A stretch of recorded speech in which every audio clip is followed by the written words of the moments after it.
In this video, we'll look at Fusion 360's interface. Up here, we have the menu of tools. And this design means that we're in the design workspace. Click on this arrow, and you can see all the other workspaces that there are. If you click on this icon, you'll create a sketch. Let's do that. The three planes will appear. Click on which plane you want to sketch on. I'll click here. And then a bunch of sketch tools appear. And then there's a submenu with even more tools.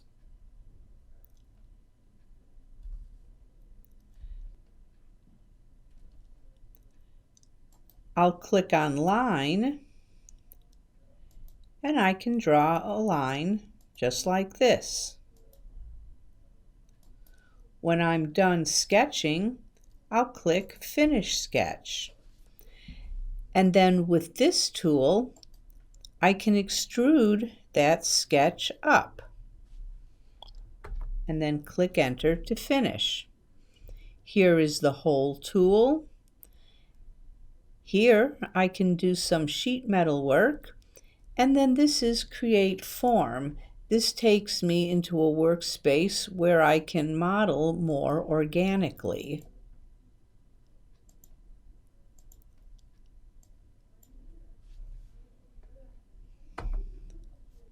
You see that this form that I made in the design workspace does not carry over into the form workspace.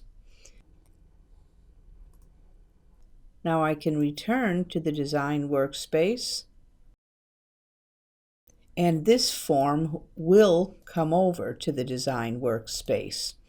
Note that when I click on edges, they select, and I can right-click and do things with that.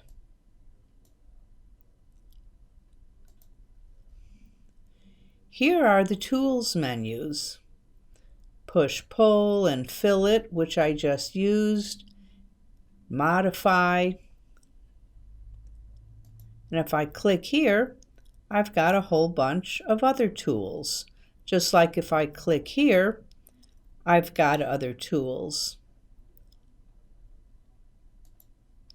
And some of them I can pin to the toolbar. This is for moving and copying. This is for making assemblies. This menu makes picture planes that I can use for construction.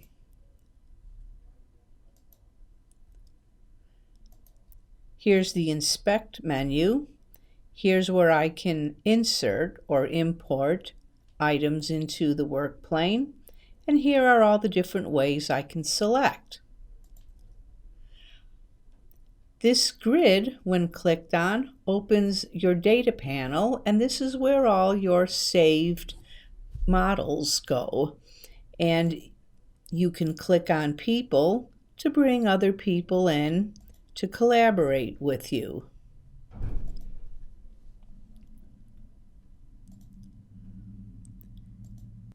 Here's a submenu. Here's where I save. Here's where I undo and redo. And you see I've got a submenu here too.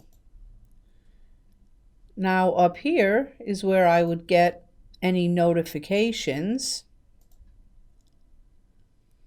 This is where I can get extensions, which are apps that add to Fusion's functionality.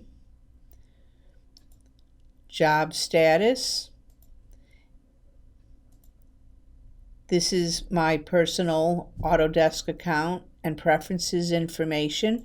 Preferences is useful because you have a lot of options on how you can customize your experience with Fusion. And then this Help menu will take you to places where you can ask questions and get some support. This is the work plane. And down here, I can adjust the grid. Note that the numbers do adjust as I zoom in and out. Here I can adjust viewports, display settings, fit the model to the screen, zoom, pan. I can look at something in particular.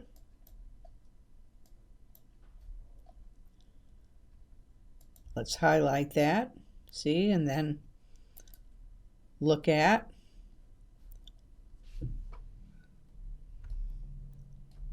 Let's highlight that and look at. Now to orbit, hold the Shift key down first and then the middle mouse button. And that's an easier way of orbiting, I think, than clicking this and choosing how you want to orbit. This is the view cube, and I can click on it for a top view, for a side view. I can click on the house to return to the default position. And when I'm hovering over the view cube, this arrow appears, and then I have choices of how I can see Fusion. For example, the default is perspective, but if I want to view it orthographically, I can. Notice down here, there's a timeline, and this is a record of all the things I've done. I can slide the timeline back to go back to the exact time when I did a specific command if I want to edit it. This is very good for parametric modeling, and that is the default, parametric. If you don't want to model parametrically, you can right-click up here. This is where, after you save, you would name the file, and you would click Do Not Capture Design History. You'll lose your timeline, but direct modeling is often a lot easier than parametric modeling, and for what you're doing may be more appropriate. And that's an overview of Fusion's interface.